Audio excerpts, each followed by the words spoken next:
Sinar kemuliaan-Mu Bapa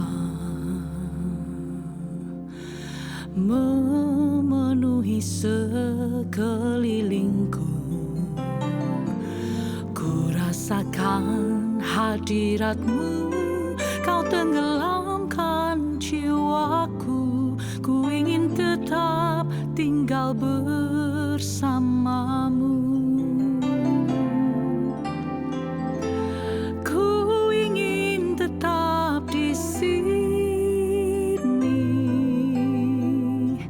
Menikmati bait-Mu,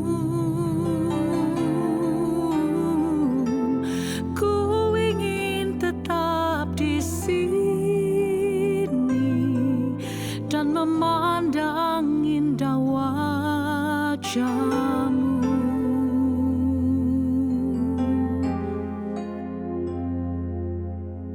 Sinar kemuliaan-Mu Bapa memenuhi sekelilingku. Ku rasakan hadirat-Mu, Kau tenggelamkan jiwaku. Ku ingin tetap tinggal bersama-Mu. Ku ingin tetap di sini menikmati bait-Mu. Ku ingin tetap di sini dan memandang indah wajah-Mu.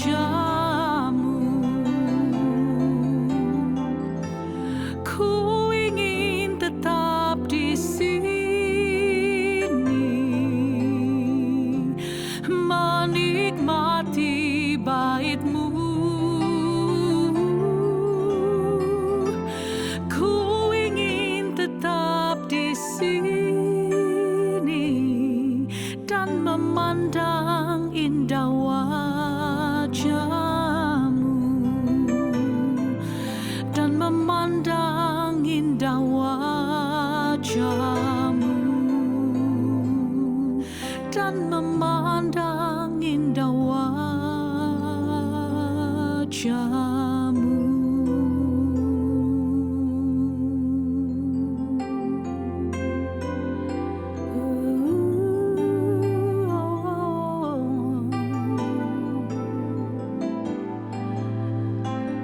Ku rindu tinggal tetap di hadirat-Mu.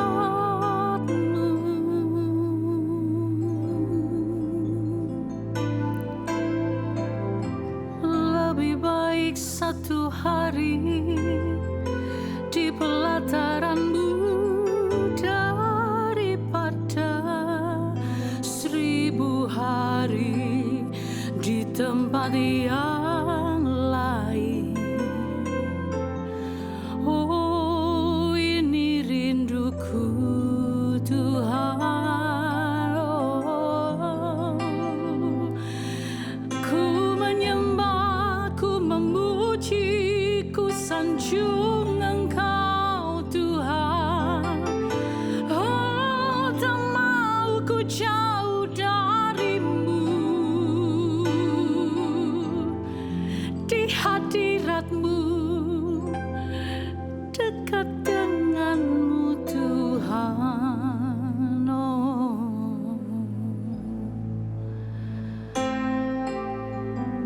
Sebab benar apa yang dikatakan dalam Mazmur, bahwa lebih baik 1 hari di pelataran-Mu daripada 1000 hari di tempat yang lain. Seumur hidup kami, itu yang kami rindu.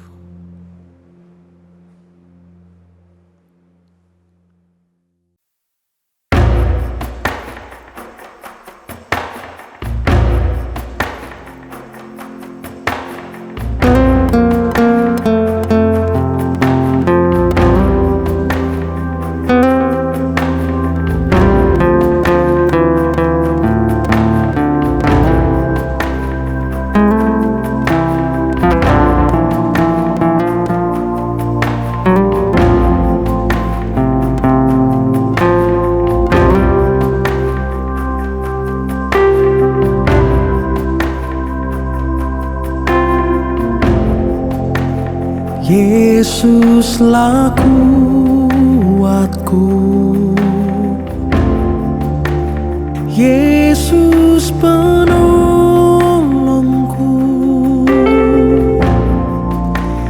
kepadamu ku berseru.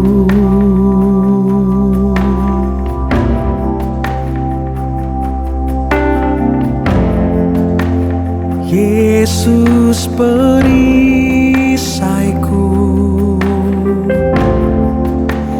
ku serahkan hidupku. Yesuslah segalanya bagiku.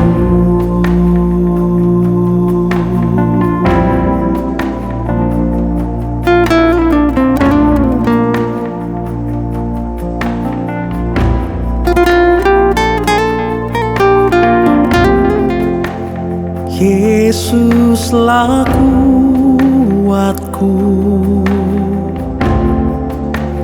Yesus penolongku,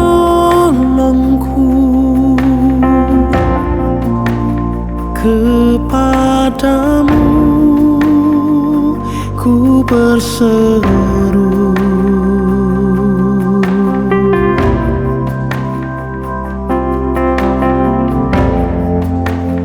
Yesus perisaiku,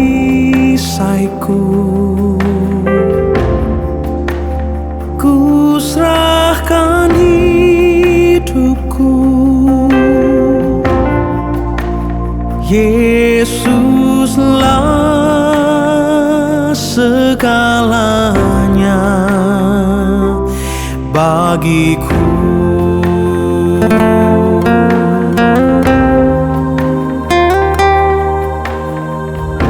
Sungguh di dalam hidup kami, Engkau menjadi kekuatan dan sukacita. Bahkan Engkau Allah yang menolong dan menopang langkah kami. Kami serahkan segala kekhawatiran kami, segala ketakutan kami hanya kepadamu. Mari sama-sama katakan, Yesuslah kuatku, Yesus penolongku, kepadamu ku berseru.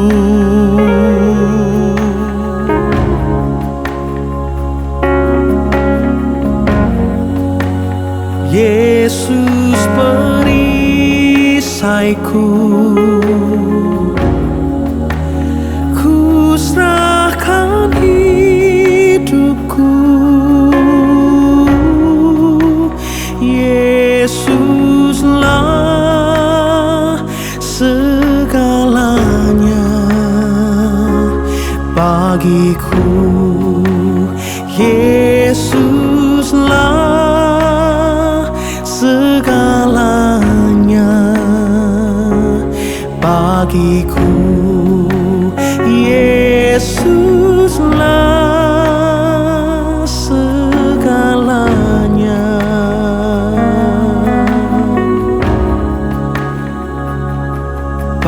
bagiku.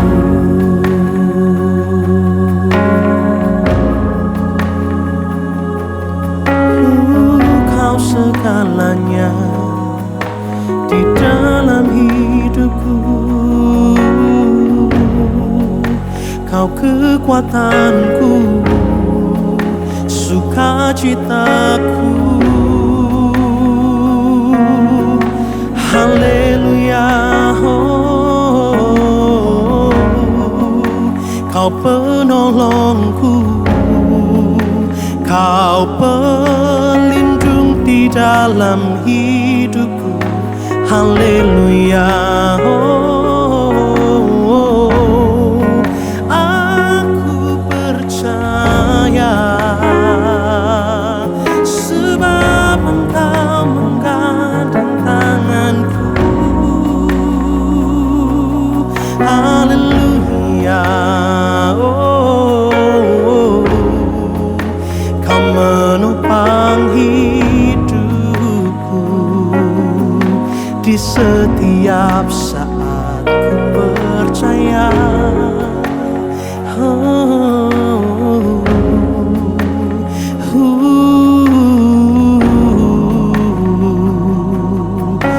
Ku berserah padamu Tuhan.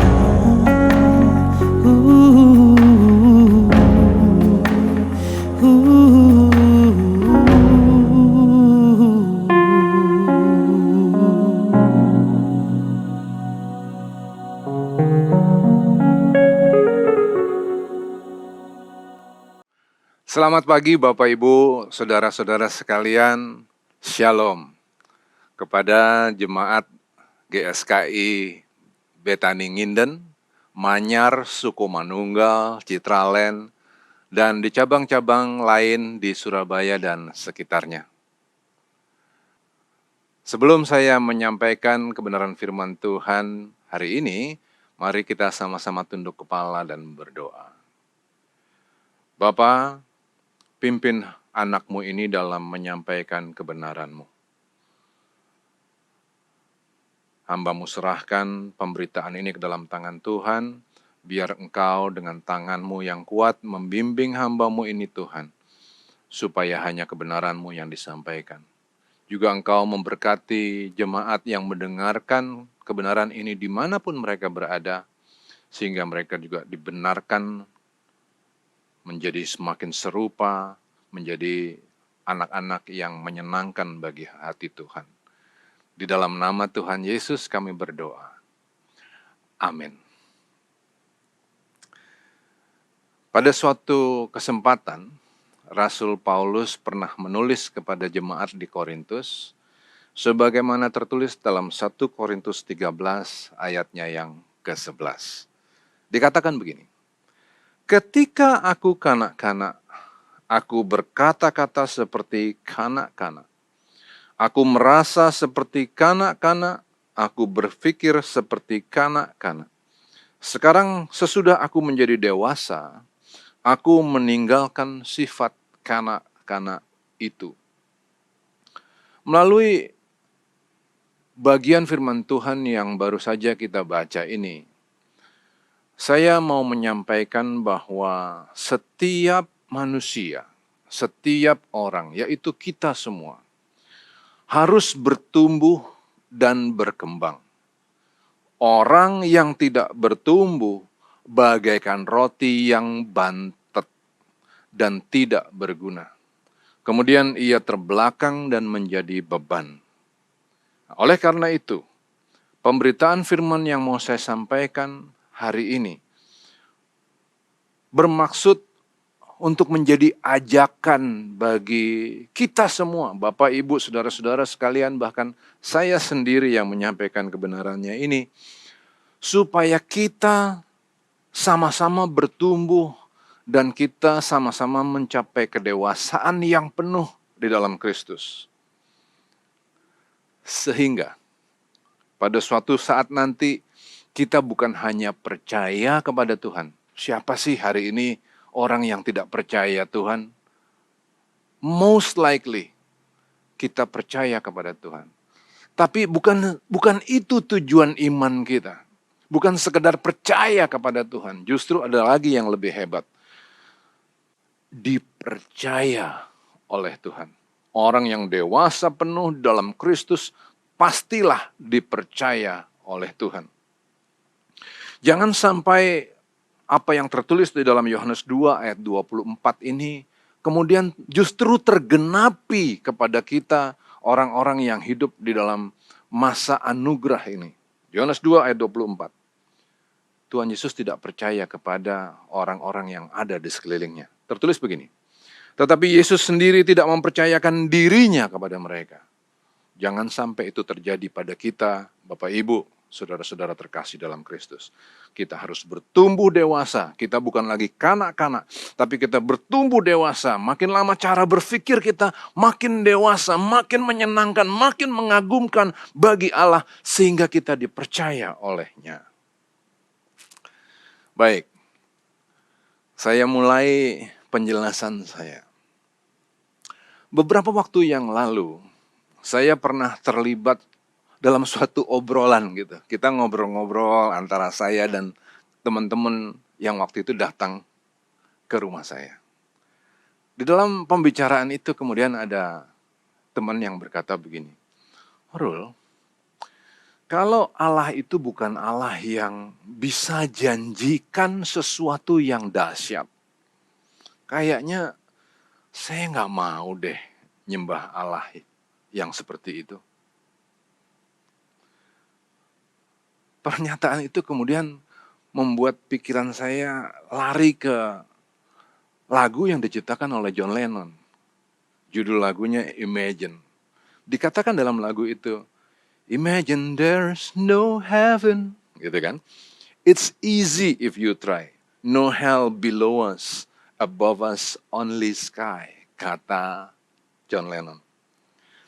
Nah, perkataan teman saya itu bikin saya jadi ingat lagunya John Lennon. Terus saya mikir gini, iya ya, jujurnya aja nih, masih banyak orang loh yang menyembah kepada Allah dengan alasan-alasan yang egoistik. Gini, orang tuh mikirnya gini, kalau aku nyembah Allah, apa yang bisa aku dapat? Dalam bahasa Inggris, what's in it for me? Aku dapat apa kalau aku nyembah Allah? Tapi orang yang dewasa, cara berpikirnya nggak begitu. Orang yang dewasa itu cara berpikirnya justru apa yang bisa ku berikan bagi Allah, bukan apa yang aku dapat.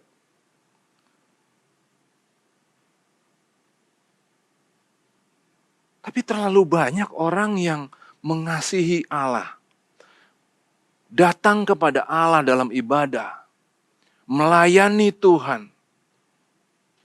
Tapi sebenarnya yang diminta atau dikepinginin sama orang itu adalah dia ingin hidup, selama ia hidup di bumi dilindungi, dijauhkan dari macam-macam masalah, dikaruniai dengan berbagai-bagai kemudahan. Kemudian kalau dia saatnya nanti dipanggil pulang, dijamin hidupnya di surga. Jadi hidup dilindungi, dijauhkan dari segala masalah, dilengkapi dengan segala kemudahan, dan ketika nanti dipanggil pulang, masuk surga. Itu cara berpikir yang masih sangat egosentris. Untuk orang-orang yang seperti ini, memang Allah ditinggikan lewat lagu pujian.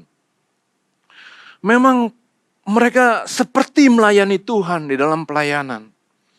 Tapi apa tujuan pelayanan itu? Apa tujuan dari puji-pujian yang dinaikkan? Allah pernah marah. Di zaman Zakaria Allah pernah marah loh. Ketika orang-orang pada saat itu nampak melayani Tuhan, nampak mengasihi Tuhan. Allah katakan begini pada saat itu. Zakaria 7 ayat 5 sampai yang ke-6. Allah mengatakan demikian. Katakanlah kepada seluruh rakyat negeri dan kepada para imam demikian.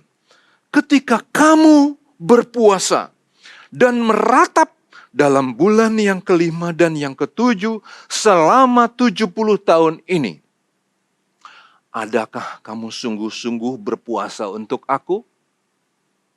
Dan ketika kamu makan, dan ketika kamu minum, bukankah kamu makan dan minum untuk dirimu sendiri?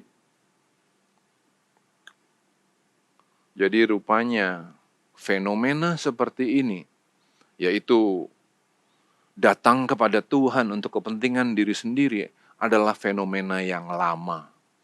Bahkan sejak zaman Zakaria hal itu sudah terjadi dan sudah ditegur oleh Allah.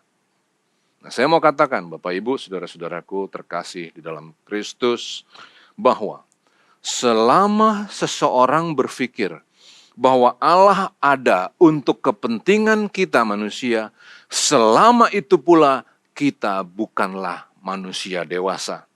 Dan karenanya, selama itu pula kita tidak bisa dipercaya oleh Allah. Saudaraku, semua anak harus bertumbuh, harus berkembang dan dewasa. Orang tua yang baik akan menyediakan sarana dan lingkungan yang baik agar seorang anak dapat berkembang dengan baik. Begitu juga hubungan antara kita dengan Allah Bapa di dalam Kristus. Kita harus bertumbuh dewasa. Nah, untuk orang yang tidak mau bertumbuh, Allah akan menghajar. Sebab Allah bukan sekedar Allah yang memberikan gula-gula, memberikan sesuatu yang manis kepada anak-anaknya. No. Tapi Allah kita, Allah yang juga tegas. Jangan kita hanya berpikir bahwa Allah kita Allah yang baik. Betul, dia Allah yang baik. Tapi kebaikan tanpa ketegasan itu merusak anak. Taruh posisi kita sendiri. Saya sebagai orang tua, gak bisa sekedar memuji-muji anak. Gak bisa saya sekedar ngasih hadiah. Bukan itu yang dicari oleh anak. Yang dicari oleh anak adalah ketegasan juga sekaligus kebaikan. Sama. Allah kita juga Allah yang seperti itu. Dia adalah Allah yang baik. Dia menyediakan sarana yang baik supaya kita bisa bertumbuh, berkembang, dan menjadi dewasa. Tapi bagi mereka yang tidak mau dewasa, Allah memotong.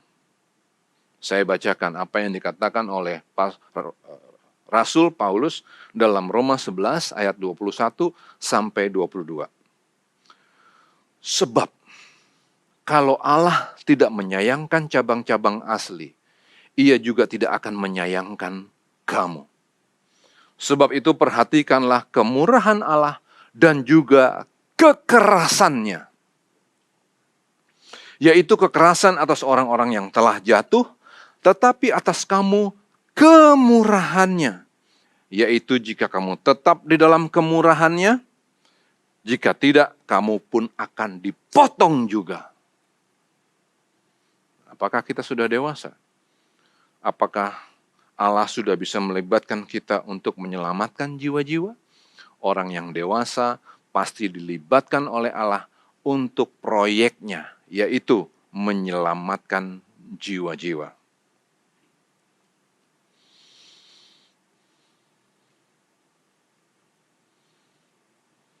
Ternyata nggak semua orang bisa dipercaya untuk masuk ke dalam proyek ini.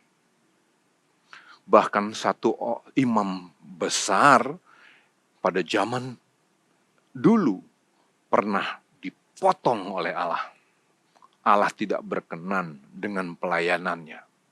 Bayangkan, ini adalah imam besar Eli. Ditulis di dalam Yeremia 7 ayat yang ke-11. Ini teguran yang keras oleh Allah kepada imam besar Eli. Dikatakan begini, sudahkah menjadi sarang penyamun di matamu, rumah yang atasnya namaku diserukan ini? Kalau aku sendiri melihat semuanya, demikianlah firman Tuhan. Tetapi baiklah pergi dahulu ke tempatku yang di Silo itu, di mana aku membuat namaku diam dahulu.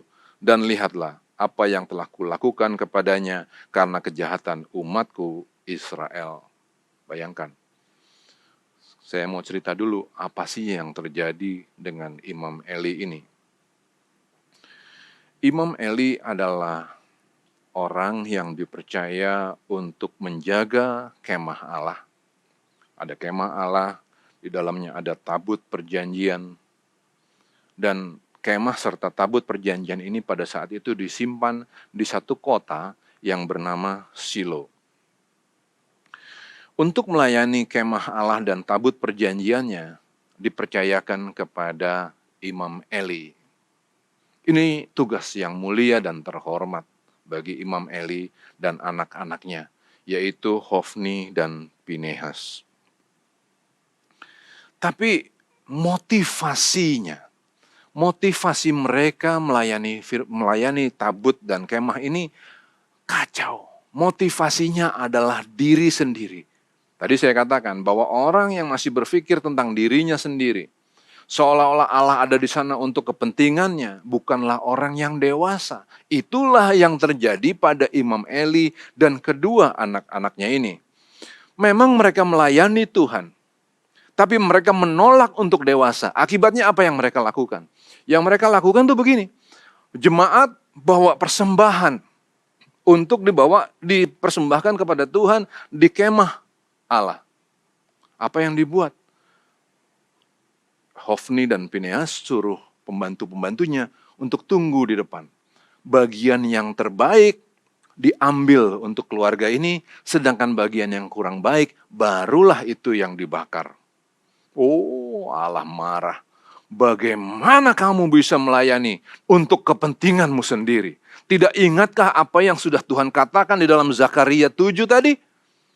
Apa tujuanmu? Apa tujuan hidupmu?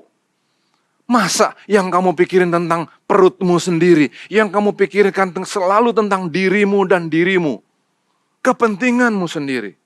Marah. Kemudian Allah marah luar biasa, dua anak itu, Hofni dan Pinehas, mati. Bahkan hanya mereka berdua yang mati. Bahkan pada akhirnya Eli juga mati.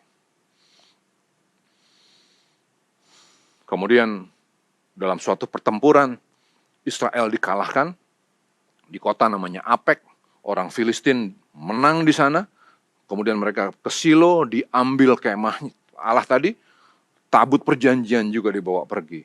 Tuhan marah, Tuhan tidak pernah berkenan kepada orang yang pikirannya masih mengenai diri sendiri. Karena orang yang seperti itu bukanlah orang-orang yang dewasa, dan orang-orang yang seperti itu bukanlah orang-orang yang bisa dipercaya untuk memenangkan jiwa-jiwa.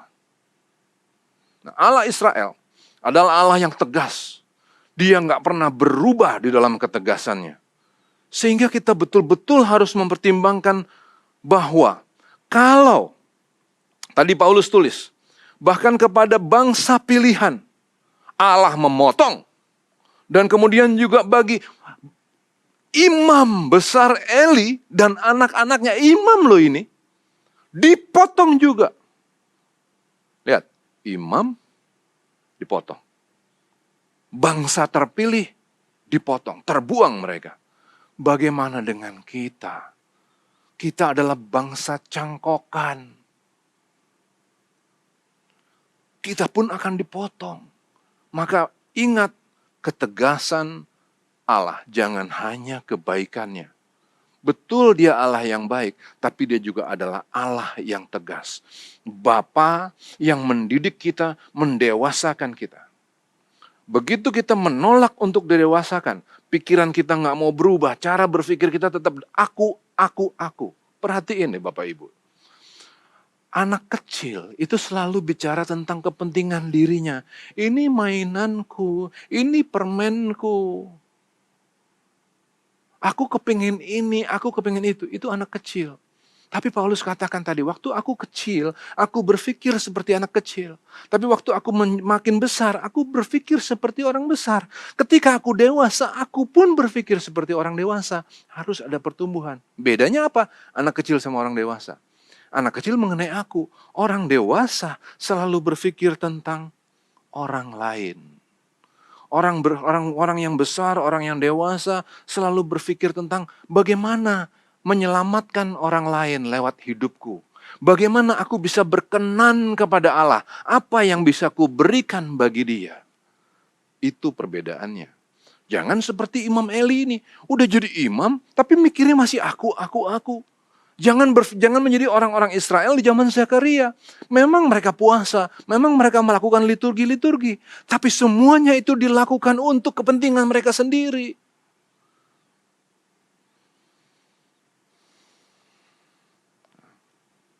Oke, baik. Saya lanjutkan.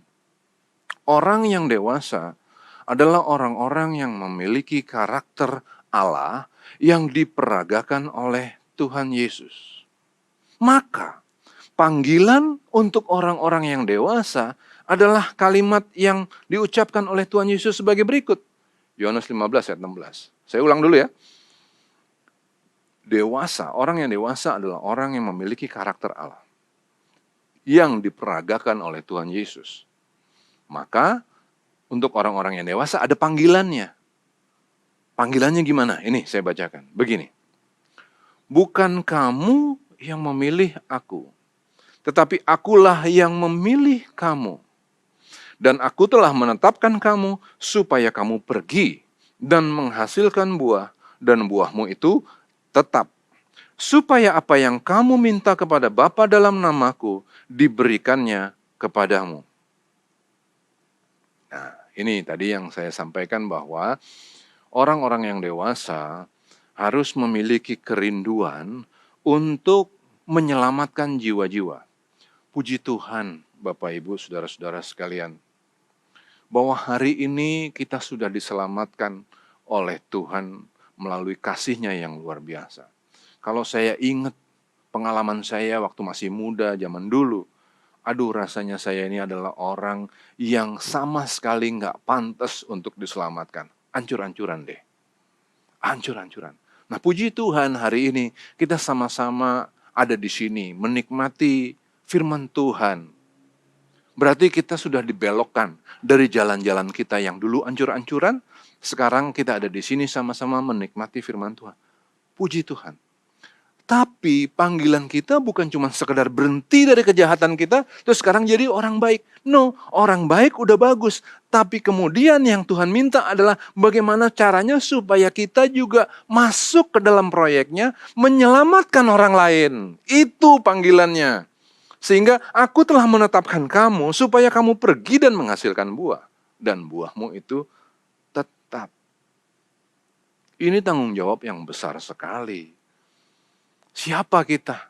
Sehingga kita dipercaya untuk membawa orang-orang lain ke dalam keselamatan. Luar biasa loh.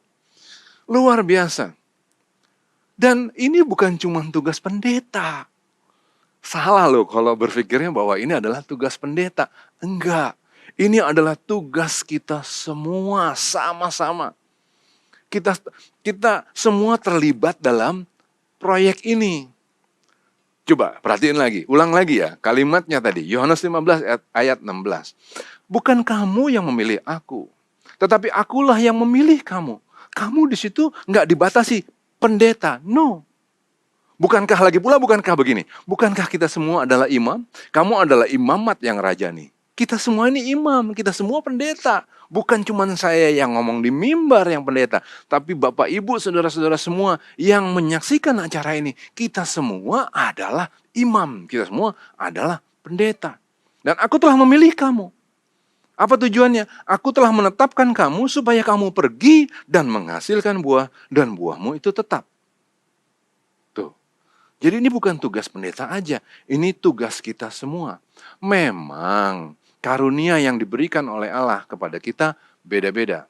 Saya dikasih karunia untuk bisa menyampaikan kebenaran lewat mimbar. Saya jadi pembicara. Mungkin Bapak Ibu enggak jadi pembicara, no problem. Tapi kita semua punya keahlian kita masing-masing. Ada yang ahli politik, ada yang ahli dokter, ya kan dokter. Kan? Ada lagi apa? Aktor, artis, macam-macam. Ibu rumah tangga, pelajar, mahasiswa, apapun perjalanan hidup kita, apapun karir kita. Disitulah kita dipanggil supaya kita berbuah. Pelayanan itu bukan apa yang dibuat di gereja. Pelayanan itu adalah mengenai hidup kita. Saya suka ada satu lagu kuno, gitu, lagu tua. Kebetulan lucu, waktu itu saya juga sempat nyanyi dengan ibu yang pada saat itu membuat lagu ini menjadi hit lewat sosial media. Lagunya bilang begini, hidup ini adalah kesempatan. Hidup ini untuk melayani Tuhan. Jangan sia-siakan waktu yang Tuhan beri. Hidup ini harus jadi berkat. Tuh, hidup adalah kesempatan. Dan hidup ini adalah untuk melayani Tuhan. Di dalam segala hal yang kita lakukan. Apapun yang kita bikin. Dimanapun kita berada. Di sana hidup kita harus jadi contoh untuk banyak orang. Itulah pelayanan. Ketika orang lain begitu menghargai uang dan sangat materialistik. Sekarang ini zaman kan materainya luar biasa. Saya suka nonton acara di YouTube. Saya liatin acara-acara di YouTube. Ada yang lucu cerita tentang orang matre. Jadi ceritanya ada ibu-ibu. Ada ibu-ibu di rumah, terus ada anaknya perempuan ngenalin temennya laki-laki. Jadi temennya datang, anak laki-laki ini dikenalin lah sama si anak perempuan ini kepada ibunya. Ma, ibunya gini. Iya, ma, ini Andi, ma. Iya, Andi, kerjamu apa? Aku YouTuber, tante. Anaknya sopan. Aku YouTuber, tante. YouTuber. Ibunya langsung cemberut. Stella, suruh Andi pulang. Karena hanya YouTuber. Ibunya pikir, nggak ada uangnya. Gitu. Habis itu si Stella ini ngajakin temennya yang lain. Datang lagi ke rumah itu. Ma, ini Bowo. Iya, Bowo. Kamu kerja apa? Bowo bilang, Bowo gayanya baju dibuka, sombong gitu gayanya. Sepak banget. Gitu. Kamu kerja apa? Aku nggak kerja, tante. Ibunya gini, nggak kerja? Nggak, tante. Bapakku yang punya hutan di Indonesia. Stella, ajak Bowo makan malam. Coba. Of course itu cuma cerita. Tapi emang loh, zaman sekarang ini orang jadi materainya luar biasa. Nah, ketika dunia ini begitu materialistis, anak Tuhan yang dewasa tidak serupa dengan dunia ini. Dalam dunia yang sangat materialistis ini, kita dipacu untuk punya lebih banyak, lebih bagus, lebih hebat, lebih besar. Rumahmu seberapa? Berapa meter rumahmu? Kecil itu. Rumah harus besar. Paling sedikit 1 hektar 2 kamar. 1 hektar 2 kamar. Kan hebat. Tapi begitu 1 hektar 2 kamar, kita langsung kipas-kipas di luar. Dada-dada di balkon. Dunia itu makin matre, makin kepengen lebih kaya, lebih, more and more and more. Nah, dalam semangat yang seperti ini, semangat yang sangat materialistik ini, kalimat Tuhan Yesus tadi, saya bacakan lagi. supaya apa yang kamu minta kepada Bapa dalam namaku diberikannya kepadamu. Dalam semangat yang sangat materialistik ini, maka kemudian kita minta sebanyak-banyaknya. Seolah-olah kalimat tadi itu adalah lisensi, izin kepada kita untuk minta lebih banyak, lebih keren, lebih besar, lebih gede. Itu semangat yang sangat materialistik. Dan itu semangat orang yang sangat tidak dewasa. Sebab ketika orang betul-betul mempelajari firman Tuhan dengan hati yang tulus untuk mengenal Dia dan kepentingannya, maka kita kemudian akan menyadari kekeliruan kita. Ya ampun. Ternyata kalimat itu tidak ditujukan untuk orang-orang modern yang tamak, untuk orang-orang modern yang sangat matre. Kalau kita pelajari dan tulus, dengan tulus hati maksud saya, pelajarannya juga dilakukan dengan utuh, maka kalimat tadi jangan dipisahkan dari kalimat selanjutnya.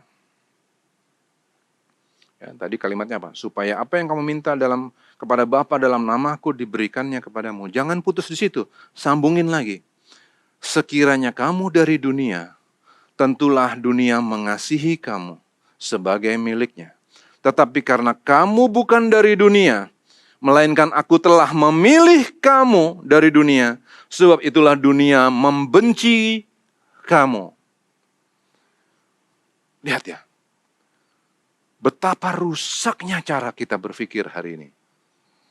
Kita berpikir bahwa tadi, kalimat tadi, apa yang kamu minta, apa saja yang kamu minta kepada Bapa dalam namaku, diberikannya kepadamu. Langsung kita berpikir, oke, berarti kita bisa minta rumah besar, jalan-jalan ke luar negeri setiap tahun, sepatu baru, jam baru, baju baru, yang merek. Itu rusak loh. Bukan. Sambungin dengan kalimat selanjutnya. Sekiranya kamu dari dunia, tentulah dunia mengasihi kamu sebagai miliknya. Jadi apa yang dimaksud di sini? Jangan minta segala sesuatu yang sifatnya sekedar untuk kita gunakan menikmati dunia ini. Kalau kita masih seperti itu, kita belum dewasa. Kalau kita masih seperti itu, kita belum bisa dipercaya oleh Tuhan. Kalau kita masih seperti itu, kita nggak bawa contoh buat orang lain. Sama sekali kita nggak bawa contoh buat orang lain. Orang akan melihat, iya elah, dia ke gereja sih ke gereja. Iya, ke gereja emang tiap hari.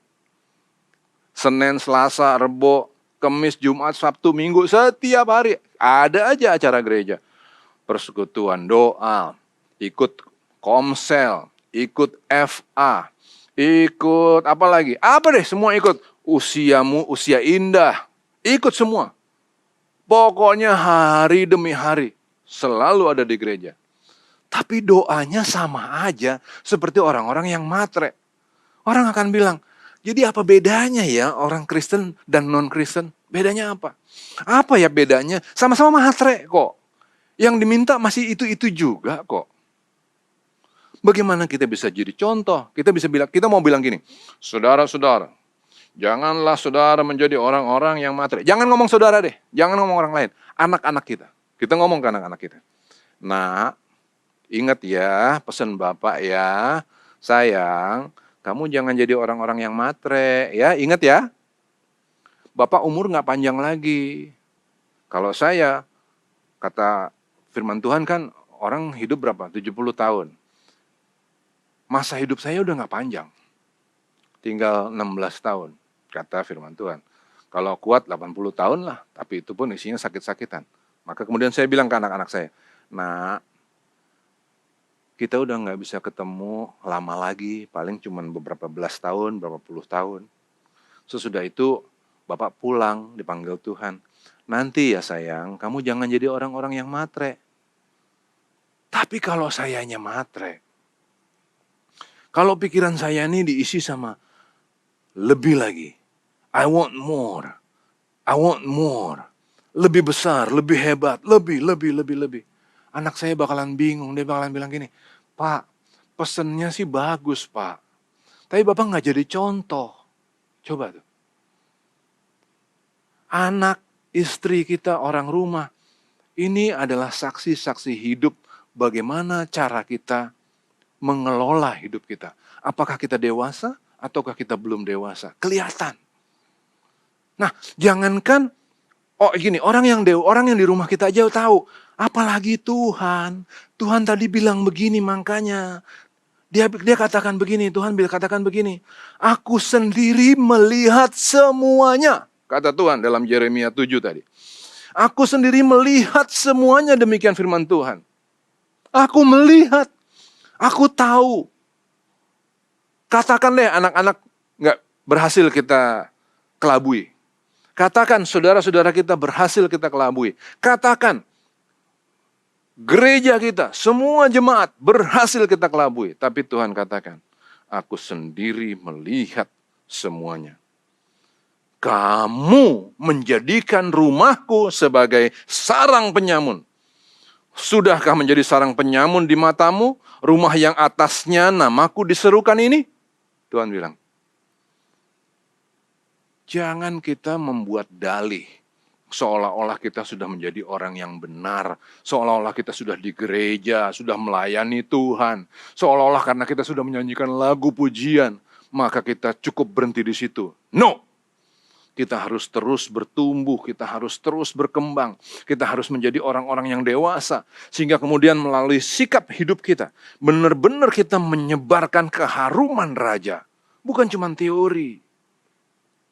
Di situ kita akan bisa dilibatkan oleh Allah di dalam proyek menyelamatkan orang lain.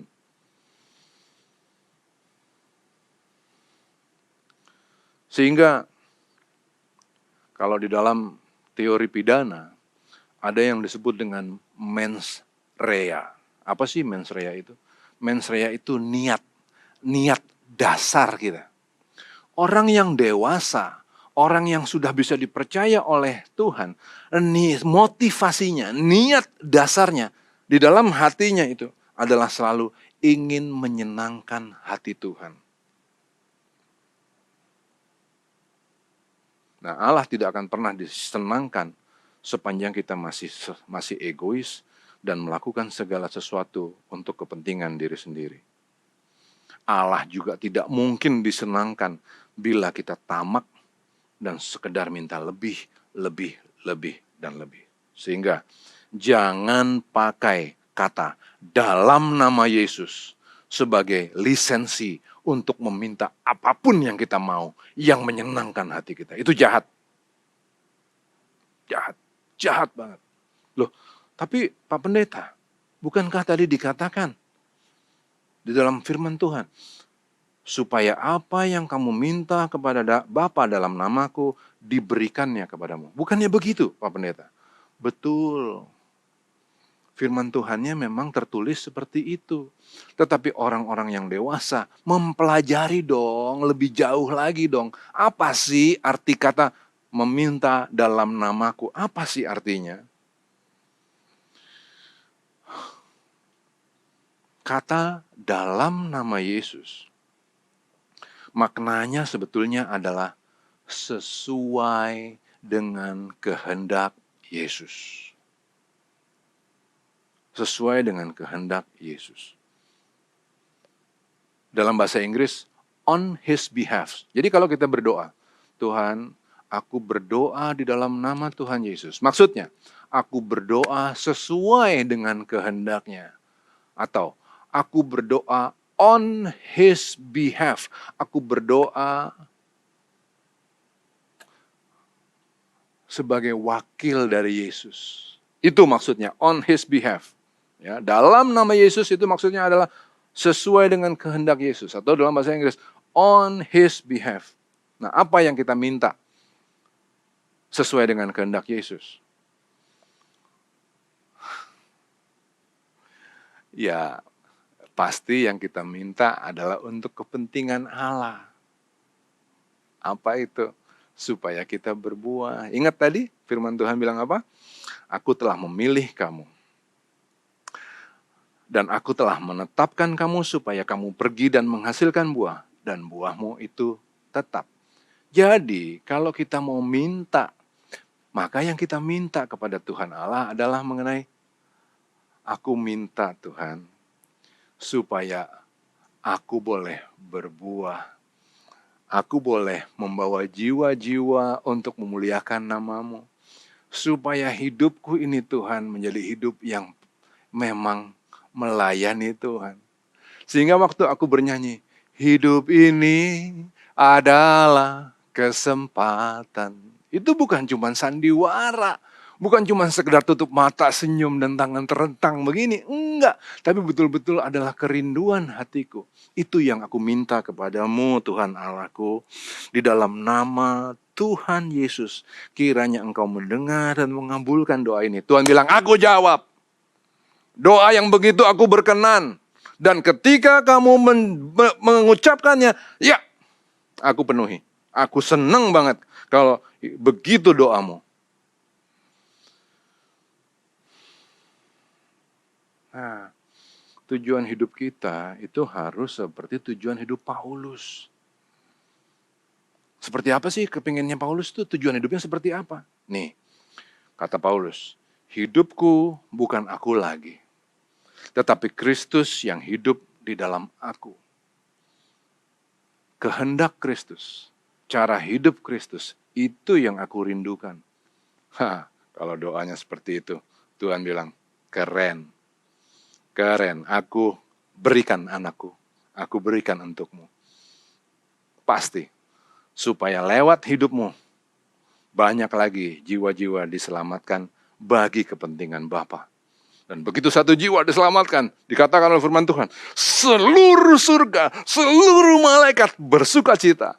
Nah itu baru permintaan yang keren. Jadi jangan pakai kata dalam nama Tuhan Yesus untuk minta mercy. Dalam nama Tuhan Yesus untuk beli barang-barang bermerek. Dalam nama Yesus untuk pergi ke luar negeri. Bukan kita. Kalau dulu kita pernah bikin begitu, minta ampun. Tapi ke depan, rubah. Enggak lagi kita pakai sekedar untuk menuhin barang-barang matre. Nah, saya masuk ke bagian yang lebih enggak enak lagi. Saya mohon izin bahwa yang akan saya sampaikan berikut ini memang tidak mengenakan. Maaf, saya mau katakan begini. Bagi orang percaya, tidak ada pilihan. Hidup kita harus terus bertumbuh, kita harus menjadi orang-orang dewasa penuh di dalam Kristus. Tidak ada pilihan. Dikatakan dalam 1 Yohanes 2 ayat 6. Barang siapa mengatakan bahwa ia ada di dalam Dia, ia wajib hidup sama seperti Kristus telah hidup. 1 Yohanes 2 ayat 6. Nah, kenapa saya katakan ini berat? Menyakitkan. Karena harus jujur diakui bahwa hari ini banyak orang Kristen yang tidak lagi memiliki cara hidup Kristus. Kita terbiasa banget untuk mencari kepentingan yang sia-sia. Pujian, kita kebiasa banget cari pujian. Kita senang banget dipuji-puji. Dan cenderung melakukan segala sesuatu untuk dapetin yang kita mau. Kita nggak kebiasa tuh untuk rendah hati. Justru kita sangat terbiasa untuk cepat marah. Waduh, coba lihat tuh. Di YouTube. Kok bisa ya? Ada orang beli bakso, cuman gara-gara kemahalan 20.000, ditendang tuh tukang baksonya, desik, ditendang loh, tukang bakso, besik, mental tuh tukang bakso, aduh kesakitan, cuman gara-gara 20.000. Kok bisa begitu? Beberapa waktu yang lalu, di kota yang sangat Kristen, ada penumpang pesawat. Nama penumpang itu juga sangat Kristen. Terus kan biasa dong, mau masuk pesawat kan pasti diperiksa dong barang-barang. Jam disuruh lepas kan. Dia nggak mau lepas loh. Dia nggak mau lepas. Ibu, tolong jamnya dilepas bu, ini peraturan harus begitu. Nggak mau. Marah, ditempeleng orangnya. Pak! nama Kristen di kota yang sangat Kristen, kok bisa nggak hidup seperti Kristus? Kok seneng? Dia bilang gini, kok seneng dipuji? Dia bilang gini, kamu nggak tahu siapa saya? Rupanya memang istri pejabat. Aduh, kok kamu senang dipuji-puji yang seperti itu ya? Itu kan pujian yang sia-sia. Kan harus dewasa kan? Barang siapa mengatakan bahwa ia ada di dalam Dia, di dalam Kristus, ia wajib hidup sama seperti Kristus telah hidup. Apakah kira-kira hari ini kalau Tuhan Yesus hadir di bumi ini dia akan bersikap seperti itu? No way. Nggak mungkin. Tuhan Yesus akan menampakkan cara hidup bangsawan surga. Nendang tukang bakso, ya jelas bukan bangsawan surga. Nempeleng orang di airport yang ngelakuin tugasnya, itu juga jelas bukan sikap Kristus. Tapi hari ini banyak orang yang menjadi seperti ini. Kita maunya menang. Apapun kita maunya menang. Nggak mau kalah. Apapun. Dengan cara apapun. Pokoknya harus menang. Apakah kita siap untuk berbagi? No. Bukan berbagi. Kalaupun berbagi, kita kasih sepotek kecil. Nih, sepotek kecil yang banyaknya kita ambil. Semangat kita hari ini adalah take, and take more. Itu bukanlah sikap orang yang di dalam Kristus. Itu bukanlah sikap orang yang dewasa. Itu adalah sikap anak-anak kecil yang harus dengan upaya yang sangat sadar terus-menerus kita matiin. Nggak gampang loh. Saya khotbahnya bisa, tapi ngelaksanainnya juga masih ancur-ancuran. Tapi saya nggak mau kalah. Saya mau terus jalan, usaha terus. Kedewasaan itu bukan cuma tampak luar, tapi yang di dalam. Bagaimana kita kontrol emosi, bagaimana kita tidak mencari pujian. Aduh, nyari pujian itu kita juga pinter. Nggak terang-terang kita bilang, tolong puji gua. Enggak lah, nggak bakalan. Tapi kita bikin trik-trik supaya orang memuji kita. Jahat itu. Dan pasti itu bukan sikap orang yang dewasa.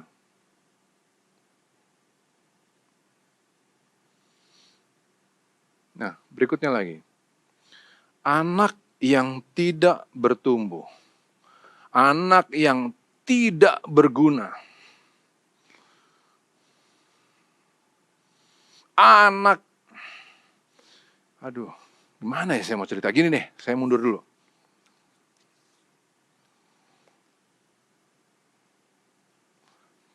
Yudas,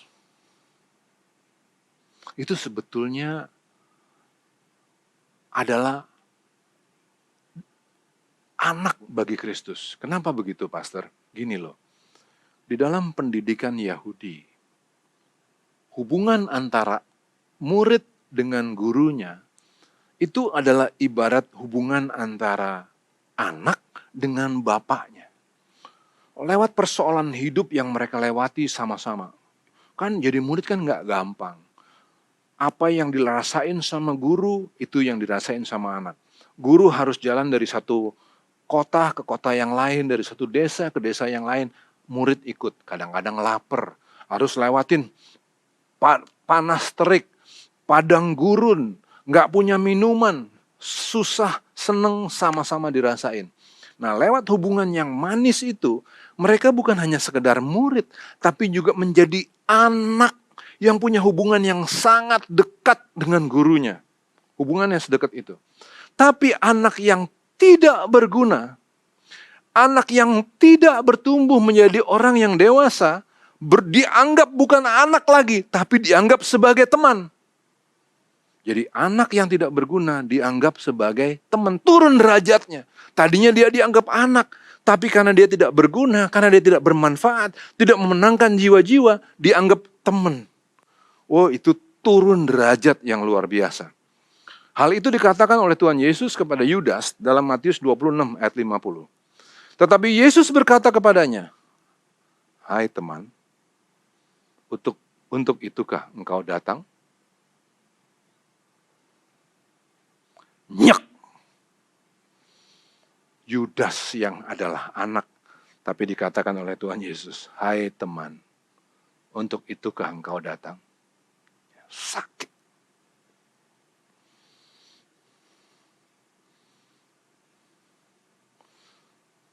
Maka kembali lagi, tidak ada pilihan. Bagi kita tidak ada pilihan. Kita harus terus maju. Kita harus terus bertumbuh menjadi orang-orang yang dewasa penuh di dalam Kristus. Kalau enggak, aduh, kita yang harusnya anak, cuman dianggap sebagai teman. Sakit itu. Jangan sampai kita dianggap sama seperti Yudas. Tadinya aku anggap anakku, sayangku. Aku hargai engkau luar biasa. Aku menebusmu dengan darah anakku. Aku tebus kamu loh. Tujuanku menebus kamu adalah supaya kamu menjadi orang-orang yang dewasa, orang-orang yang membanggakan, orang-orang yang rindu untuk menyelamatkan jiwa-jiwa. Tapi kamu egois, yang kamu cari selalu soal materi. Aku ngerti, selama kamu hidup di bumi ini kamu perlu materi. Aku ngerti. Aku gak ada masalah sama materi, tapi jangan materialistik. Itu yang aku gak suka. Nah, banyak orang-orang Kristen yang masih sangat matre. Nah, jadi Tuhan Yesus katakan, ya kamu ya, tadinya aku anggap sebagai anak, sekarang malah jadi teman aja. Sedih tahu.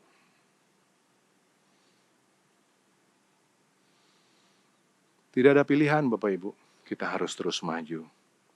Dan sebagai penutupan, saya harus katakan begini, memang untuk menjadi dewasa penuh di dalam Kristus itu adalah sesuatu yang sangat berat, sangat sulit, bahkan cenderung mustahil. Tapi Tuhan Yesus berkata, bagi manusia hal ini tidak mungkin, tetapi bagi Allah segala sesuatu mungkin. Memang bagimu susah untuk menjadi dewasa, tapi aku dengan tanganku yang kuat akan memberi kamu kemenangan. Aku akan membawa kamu sehingga kamu menjadi murid-murid yang menyenangkan hatiku. Dan pada suatu saat nanti kamu dan aku kita akan bertemu di keabadian. Kamu duduk di sebelahku sayang, satu meja dengan aku, menikmati perjamuan bersama-sama dengan aku. Bapak Ibu, sehingga sebagai penutup saya katakan, jadilah dewasa. Orang yang dewasa mengerti bahwa selama hidupnya di bumi ini adalah pelayanan. Sehingga ia tidak larut dalam kegilaan dan keserakahan dunia ini. Ia menjadi berkat melalui kebaikannya. Dan pada akhirnya semua upayanya itu menjadi contoh bagi orang di sekitarnya. Amin. Mari kita berdoa. Terima kasih untuk firman Tuhan yang baru saja kami nikmati bersama-sama Bapa.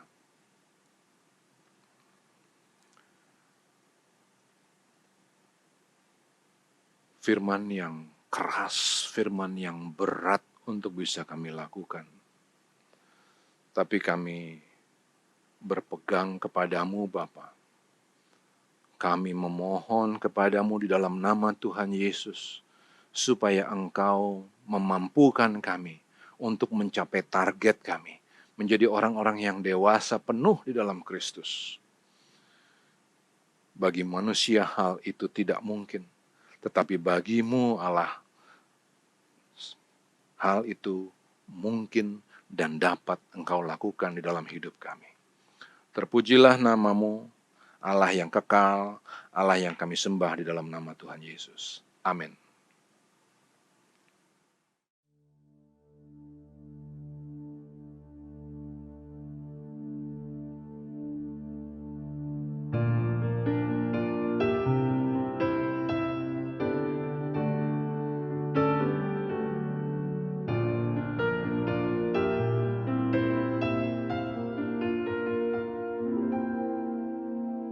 God will make a way where there seems to be no way. He works in ways we cannot see. He will make a way for me. He will be my guide. Hold me closely to His side. With love and strength for each new day, He will make a way. He will make a way. By a roadway in the wilderness, He'll lead me. Rivers in the desert will I see. Heaven and earth will fade, but His word will still remain. And He will do something new today. Dia buka jalan saat tiada jalan. Dengan cara yang ajaib, Dia buka jalan bagiku. Dia membimbingku dan memeluk diriku. Dengan kasih dan kuasa-Nya, Dia buka jalan. Dia buka jalan. Di belantara Dia tetap menuntunku. Sungai di gurun ku temui. Langit bumi kan lenyap, tapi firman-Nya tetap. Saat ini Dia buka jalan. Dia buka jalan saat tiada jalan. Dengan cara yang ajaib, Dia buka jalan bagiku. Dia membimbingku dan memeluk diriku. Dengan kasih dan kuasa-Nya, Dia buka jalan. Dia buka jalan. Dengan kasih dan kuasa-Nya, Dia buka jalan. Dia buka jalan. Dengan kasih dan kuasa-Nya, Dia buka jalan. Dia buka jalan.